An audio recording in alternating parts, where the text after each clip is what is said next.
What's up, everybody? It's your boy McCarley330 here, coming at you today with my very first video of Madden 21. Yes, I'm back for Madden 21. I'm very excited. I have a lot of content planned this year on my YouTube channel, and it's going to be a lot of fun. I'm really excited for Madden 21 this year. Feels like it's going to be a good year. I hope that remains to be the case. So we're going to get started this week with this upload. This is going to become a weekly segment here on my YouTube channel. This segment is going to be called McCarley's Film Room. So what I'm going to do with this segment every week is I'm going to bring you guys here into the film room, and I'm going to show you guys some concepts that are in the game that are real life football concepts. I'll explain them to you guys, teach you guys how to read defenses like pro players do, and things like that. That's going to be the goal with this segment, is just to teach you guys who may not know some of these football concepts, who may not know some of the terminology and understand things that are in the game. I'm going to try to help you guys with that, and we're going to start this week with teaching you guys how to diagnose coverage shells and how to read them pre and post snap. So if you guys have ever wondered how a certain player will know they're facing cover 2 or know they're facing cover 3 before they snap the ball, I'm going to show you guys how to read that so you guys can do that yourselves. So before we get started, please do me a favor, please like this video, make sure you hit the subscribe option on the YouTube channel, and hit that bell notification so you don't miss any of my uploads. We have a lot of stuff planned here on the YouTube channel this year. We're going to be doing stuff like this every week, like I said, with McCarley's Film Room. We're also going to be dropping mini schemes every month. So every month I'm going to be doing, I'm going to take one offensive formation, and I'm going to show you guys some setups and how to run that as an offensive scheme, and how to add that to what you're already doing on offense, or if you're jumping into a new playbook and you're looking for a formation to start with. Hopefully some of the formations I cover will help you with that. I'm going to drop that. Our very first mini scheme will be at the end of this month, so that's coming here in the next few days. I already have the videos recorded. I'm getting ready to upload that as well, so all that content will be there. We're also going to be doing pack openings on the YouTube channel this year, and also I'm in 5 CFMs this year, so you'll see a lot of CFM content on the YouTube channel. That's in addition to me streaming every day, Monday through Friday, from about 9:30 to 10 a.m. Eastern time, and I'll stream as long as I can throughout the week, and that's over at twitch.tv/McCarley330. So make sure you guys check me out there as well. Now that all of that stuff is out of the way, let's go ahead and get into reading defenses. So one of the biggest things that can be your advantage as an offensive player in Madden, or in football in general, is having an idea of what your opponent is doing on the defensive side of the ball before you even snap the ball. So we're going to take a look at how to diagnose coverage shells based on what you see pre-snap, and then I'm going to show you how to read the defense post-snap. Alright, so we're going to take a look here. We're going to start with cover 3. So cover 3 is a very popular formation, or a very popular coverage shell, especially in Madden. So a lot of players will run cover 3 in Madden, so I'm going to show you how to diagnose cover 3 at the line of scrimmage. So the first thing you're going to do when you come out after you've called your play, what I do, and this is what a lot of players will do, is I read the defense from the top down. So I start with the safeties, look at their location and where they are on the field, and then I read the corners, then I read the linebackers, and so on and so forth. So a dead giveaway that you're facing cover 3, or could be facing cover 3, is one single safety deep playing center field, basically. So we see here we're on the left hash mark, so our safety, the center fielder in cover 3, is going to be lined up basically over the center. He's going to be playing center field based on where the ball is placed, right? So if you take a look at what cover 3 looks like, this is how you can diagnose cover 3. You have 3 deep zones dropping back. Each one of them is responsible for a third of the field. So first thing I'll do is I'll look at the safeties, and I see there's one standing over center field. So that tells me right away that's probably cover 3. Could be cover 1. We'll get into how to read man coverage as well in this video. But first off, I notice one safety, so I'm thinking cover 3 right away. Next thing I'm going to do is I'm going to read the corners. So I read the corners. I see that they are about 7 to 10 yards off the ball. That's another telltale sign that you're facing cover 3. We'll get into how corners line up differently in different depths and things like that for other coverages. But for cover 3, if you see them, you see one safety in the center of the field, and you see the two corners. This is nickel, facing the nickel formation, but the 2 outside corners are 7 to 10 yards off the ball. So that tells me I'm probably facing cover 3. They are also not, they don't look to be in a man formation here. They don't look like they're in man coverage. So if they were in man coverage, this would be off man. But this looks to me like cover 3. So pre-snap, immediately I'm thinking this is cover 3. So I'm going to go ahead and run a play, and then we'll show you how safeties rotate and things like that, and how to diagnose cover 3 if you don't get the telltale sign. So first thing, we're just going to run a play here. So basically what cover 3 means is it's a middle of the field closed concept. So the goal with cover 3 is to make sure not to give up a deep post over the middle. That center fielder is there to take away all those deep routes over the middle. So typically speaking, against cover 3, you should not be able to complete a skinny post over the middle, because you should be throwing that directly into a center field safety who is there to take that kind of stuff away. That being said, there are holes against cover 3. If the middle of the field is closed, you can work the sidelines, you can work outside, especially if you're facing like a 3-4 or 4-3 type style cover 3, because that's going to put linebackers in flat zone responsibility.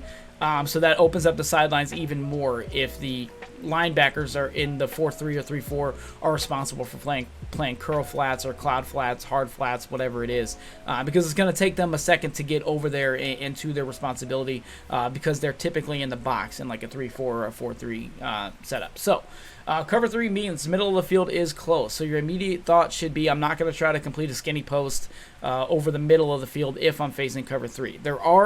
There are cover 3 beaters, cover 3 bombs that involve a skinny post, but it's usually after it crosses over the field, and there's a conflict route for the safety, which is usually a streak. So the streak up the seam will pull both the center field safety and the other outside third deep, because they have to keep that threat in front of them, and then you run a post underneath of that, and then on the back side of the formation you run, you know, a comeback route, an out route, something else for the other outside third to deal with, and that opens a passing lane for the one-play touchdown. But typically speaking, you're not going to be able to complete a skinny post directly into cover 3. So we'll show you how the safeties move once the ball is snapped, and reading the safeties post-snap is very, very important.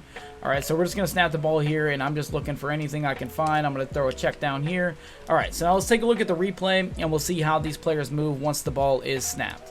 All right, so in cover 3, what you'll notice is, let's take a look at this safety here. Remember, this is our first guy we read the whole way, right? We saw one safety.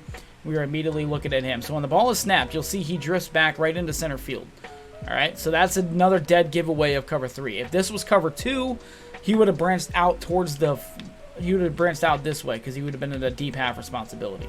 All right, so he is now in we can clearly see this is cover 3. You read the safety, you look over here, you see this corner here is dropping straight back in a third as well, and then over here it's the same deal. You have he's dropping into an outside third.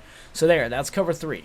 All right, so let's recap cover 3 real quick. You see one high safety. All right, he's playing center field. You see these two corners here that are about 7 to 10 yards off the ball. That tells you they're probably in cover 3. All right, so that's how you read cover 3 pre-snap. All right, and then post-snap, you watch the safety. The safety drifts into the center of the field like he does here. That's cover 3. All right, there are ways to disguise cover 3 to take away those reads. So there are some defenses where you can, for example, cover 3, if you base a line, you're going to get a too high safety look. All right, so now we're going to talk about how to diagnose cover 3 if it looks like this. To me, if I broke the huddle and I came out to the line of scrimmage and I see two high safeties and the corners are like 10 yards off the ball, I'm instantly thinking cover 4. This looks like cover 4. All right, and we're going to get to how to diagnose cover 4 as well. But this looks like, first glance, looks like cover 4. All right, so the only way you're going to be able to know for sure that it's not cover 4 is once you snap the ball. All right, so when you snap the ball, here you're going to see how the safeties rotate. So again, we're reading the top down, so I see two high safeties, corners off the ball. I'm thinking cover 4. Right? This looks like cover 4. I'm going to run something I know can beat cover 4 just because this very well could be cover 4. But it's also about the tendencies of your opponent. If your opponent has been playing cover 3 all game, or they play it a lot, even if they come out in the too high safety look, you may just instantly think this has got to be cover 3. I know it looks like cover 4, but this man loves cover 3. That's where it comes into knowing your opponent and knowing their tendencies. But when it comes to reading this defense, I'm going to show you how to diagnose cover 3 post snap. All right, so we're going to snap the ball here, and now we're watching the safeties. And on this replay, you're going to see how it's still going to be cover 3, even though it didn't look like what we saw on the first play. All right, so we'll take a look at the replay. And we see here we have 2 high safeties, right? We do have 2 high. But watch what happens when we snap the ball here. We snap the ball, and this safety still drifts into the center field. He still drifts into the middle of the field. All right, so even though we have 2 high safeties, when the ball is snapped, he still drifts towards the middle of the field. And then you see Harrison Smith over here, comes over here and plays he's in a hook curl or a curl flat, so he's playing his flat zone responsibility. And then you still have this corner here that, you know, drifts into the outside third and then makes a play on the ball. So that's what I mean by, you know, reading the safeties post snap. Once you see how the safeties rotate, you'll know exactly what you're dealing with. Because you can disguise your coverage pre-snap. It's really not something you can do where you can disguise your coverage post-snap. Once you read the safeties, you're going to know what you're looking at. So once you snap the ball and you see that safety shift into the middle of the field, you know, okay, I've got cover 3. All right, so that's how to read cover 3 post-snap, even if it looks like something else. So now what we're going to do, we're going to shift from cover 3, and we're going to talk about cover 2. So cover 2 is another very popular formation, especially in Madden. So we're going to go to cover 2 here. So cover 2, again, we start with the safeties. We start top down. All right, so we come out, we see 2 high safeties. So we know that there are only a couple of, you know, defensive setups that have 2 high safeties. Cover 2, cover 4, and then a baseline cover 3, as we just saw, can do that. All right, so we're looking at cover 2 here. So the first thing we see, 2 high safeties. All right, and then the next thing we look at is the corners. So we see our corners are now, instead of being 7 to 10 yards off the ball, they're 4 to 5 yards off the ball. That is an indicator of cover 2. So if you line up like this and you see 2 high safeties and then you see the corners are lined up about 5 yards off the ball, that looks like cover 2. Now, could this be cover 2 man? The answer would be yes. That's why you have to look again at the corners. So let's take a look at this corner here, the nickel corner. He's not lined up directly over the wide receiver like he would be if this was cover 2 man. All right, and he's also staring in at the quarterback, not directly looking at his receiver. That means he's not responsible for the man-to-man right in front of him. All right, take a look at this corner here. He's also staring in at the quarterback. That's another thing that tells you he's not manned up on the guy in front of him. He's not responsible to match that guy step for step. He's just got to play his zone and watch. He's watching the ball. So when the ball is snapped, his first thing is it a run? So when he is watching the quarterback, he watches the ball get snapped, realizes it's going to be a pass, and then he stays in his zone. But that's why he's staring in at the quarterback, so he can diagnose run. All right, he's not worried about lining up one-on-one with the guy in front of him and you know, manning him up and playing man coverage on him. He's just there to watch the ball and then play his zone if it's a pass. All right, so that's how you diagnose cover 2 zone. All right, you see your 2 high safeties, you got your corners 5 yards off the ball. Then the next thing you have to look at is, are they staring directly at my receivers? Are they manned up exactly over my guys? And are they all staring right at the receiver, or are they looking into the backfield looking at the quarterback? So that's how you can tell. That's a big difference there. And then again, post-snap, you'll see that that's exactly what it is. It is cover 2 zone. And you know, obviously you can work on plays that beat cover 2 zone. You're looking at, you know, slants that get behind vertical hooks. You're looking at out routes that pull down cloud flats to open up a seam for, you know, a crossing route, things like that. But basically, cover 2 is a middle of the field open concept. So that means that those 2 safeties are gonna, you know, they're gonna defend a half of the field, which means they're gonna leave the center of the field open, and that's where this middle read player here, Kendricks here on the mid read, he is responsible for filling that void where the safeties vacate. The problem becomes if you run an in route over the middle where the mid read has to jump down on, and then a post route behind it, it creates a conflict route for the mid read defender. So that's why posts and things like that can get open against cover 2, because there's usually some kind of conflict route for the mid read defender, and things like that. So that's something to, you know, pay attention to when you are running cover 2 and when you're facing cover 2. You know, every defense has a weakness. You just have to find out what it is and then exploit it. All right. So cover 2 does leave the middle of the field open for certain things like that. So we're going to snap the ball here, and I'm going to complete a pass, and then we'll show you how guys rotate post snap. And that's, again, what we'll diagnose for sure that you're facing cover 2 outside of the pre-snap indicators. All right. So again, we're going to look here.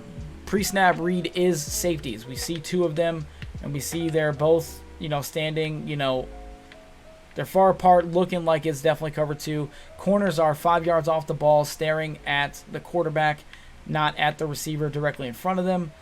And then you snap the ball, and you watch how the safeties branch out. Safeties immediately take off, defending, each of them taking a half of the field, so that's cover 2. You know they're in deep halves, that's cover 2. All right? So that's how you read cover 2 post snap. All right? So now what we're going to talk about is the other 2 high safety formation in that, or play, and that is cover 4. So we're going to audible to cover 4. We have cover 4 in our audibles.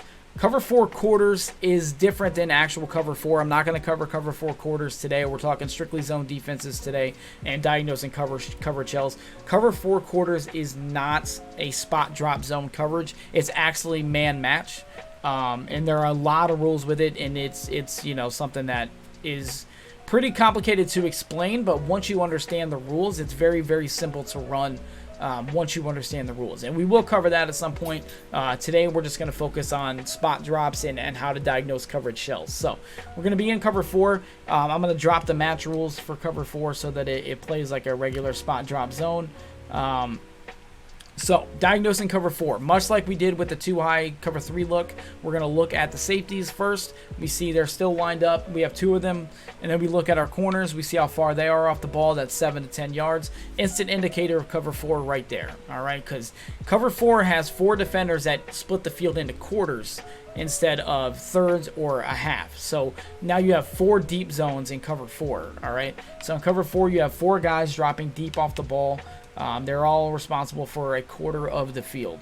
All right, so that's cover 4. Cover 2, a nice easy way to remember, cover 2 splits the field in half. Cover 3 splits it into thirds. Cover 4 splits it into quarters as far as your deep zones go. So cover 4 looks like this. 2 high safeties, corners 7 yards off the ball. And again, not staring directly at the receiver in front of them. And they're looking at the quarterback. So with cover 4, you can diagnose it post-snap. We'll do the same thing we did before. We'll just run a play and then look at the rotations after post-snap. All right. So we're going to go ahead and snap the ball here. And yet again, we're just going to take our little check down route here. And then we'll show you what the safeties do post-snap. All right. So on the replay here, we can clearly see, we'll see the safeties drop back. And we'll see the safeties drop back and the corners drop straight back. All right, so that is another indicator you're facing cover 4. You know, this guy's in a deep quarter. He's in a deep quarter. He's in a deep quarter. And he's in a deep quarter. Now, if this was cover 2, see how he dropped straight back here? If this was cover 2, he would already be out here. He'd already be outside the numbers if he was in a deep half. But he doesn't have to do that because he knows this guy over here is going to drop straight back and protect from the numbers to the sideline. So his job is to protect from the numbers to the hash. Same deal with this guy, from the hash to the numbers, and this guy is from the numbers to the sideline. All right, so they know that they don't have to drop all the way out because they have someone next to them that's going to be able to pick that up between the numbers and the sideline. So that's how cover 4 is going to work. That's how it looks post-snap. So when you snap the ball and you're facing cover 4, you're going to see these guys drop straight back but stay in their lane. They're going to stay in their lane. They're staying between the numbers and the hash for this safety. Same deal for this safety. This guy is going to stay between the numbers and the sideline, and it's the same deal over here. So when you read that post-snap, you know you're facing cover 4.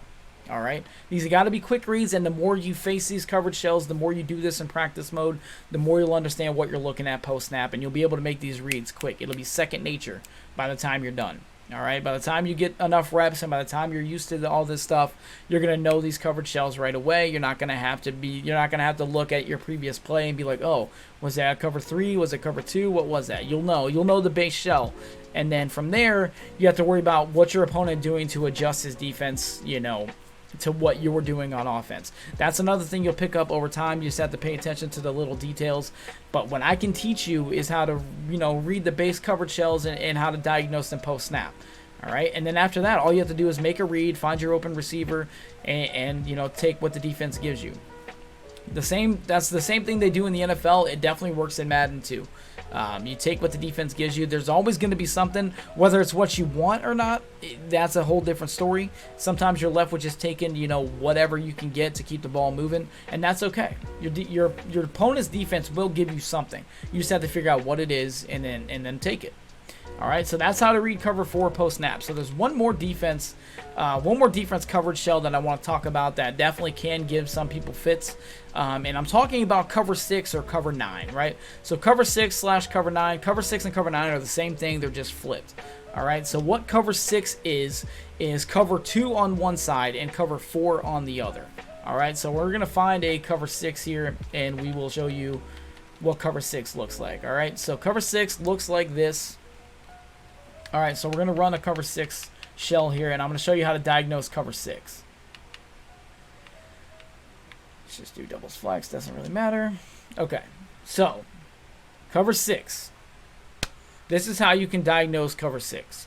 All right, so the safeties are going to look just like they do in cover 2 or cover 4. You're going to have 2 high safeties. All right, especially in pretty much every cover 6 you're going to find. There are some where it's like cover 6 invert, where the safety might be down a little more, closer to the box. But a standard cover 6 that you're going to face most often, you're going to see 2 high safeties. So then what do we do next? We read top down. So we start at the safeties. We see there are 2. So next we move to the corners. Well, this is an interesting lineup. So on the left side, we have a corner that's 5 yards off the ball. But on the other side, we have a corner that's like 10 yards off the ball. So, what do we learn from our previous discussions with cover 2 and cover 4? Cover 2, the corners are only 5 yards off the ball, give or take. And then in cover 4, they are 7 to 10 yards off the ball. So that tells you right away that your cover 2 side is over here on the left hash.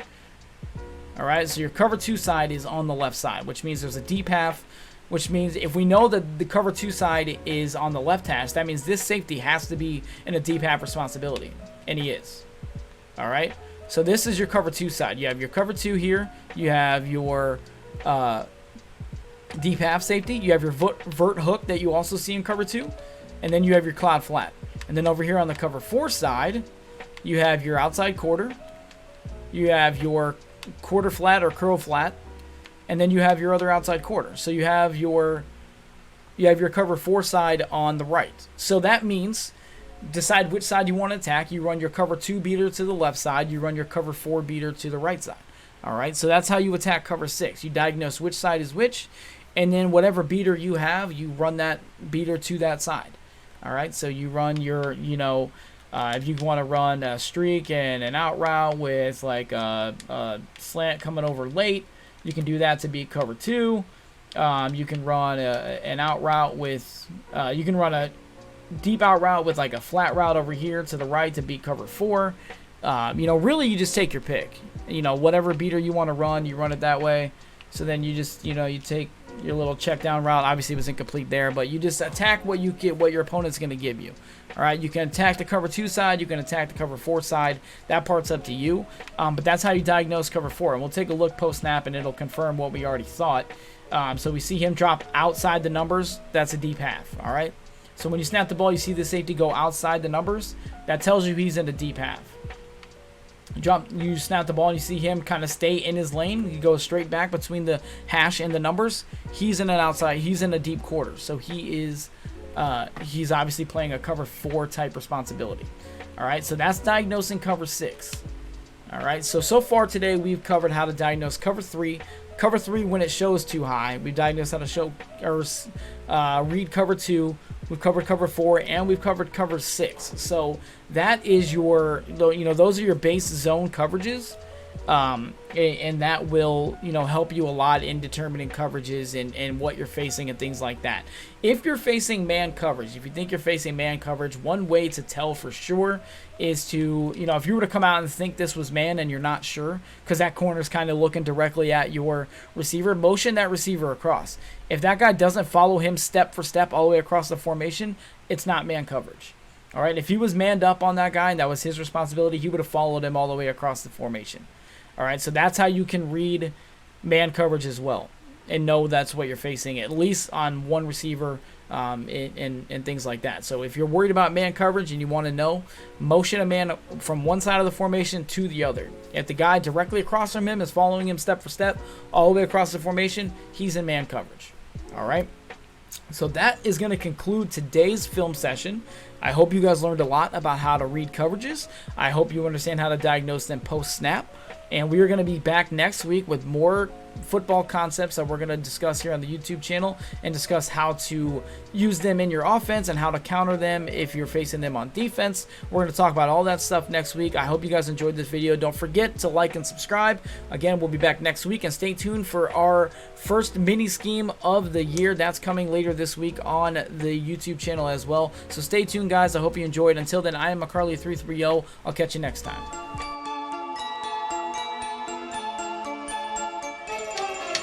Yeah.